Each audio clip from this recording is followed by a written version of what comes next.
Cari amici della parrocchia Due Palazzi di Padova, ho letto le meditazioni di cui avete fatto dono tutti insieme. Ho preso dimora nelle pieghe delle vostre parole e mi sono sentito accolto a casa. Grazie per aver condiviso con me un pezzo della vostra storia. Dio racconta di sé e ci parla dentro una storia, ci invita all'ascolto attento e misericordioso. Queste le parole di ringraziamento che Papa Francesco ha rivolto ai detenuti del carcere di Padova che nei giorni scorsi, tramite Don Marco Pozza, avevano scritto le meditazioni che il Santo Padre leggerà nella Via Crucis di Venerdì Santo.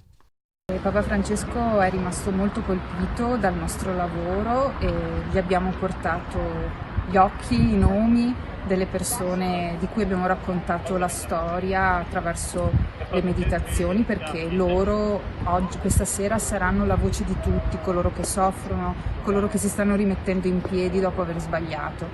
E Papa Francesco ha dato un grande messaggio: vi voglio bene. Un ringraziamento, quello del Pontefice, per nulla scontato, che dimostra la vicinanza di Papa Francesco alla realtà carceraria. Le sorprese di oggi di Papa Francesco ha accolto per l'ennesima volta tutti di sorpresa, la sua voce su RTL rivolta al mondo del carcere, una lettera scritta di suo pugno, sono l'ennesima conferma che il carcere in grande è nel cuore del Papa. E questa sera sarà bello vedere la Via Crucis tradotta attraverso le storie di queste 14 persone che ruotano attorno al mondo del carcere.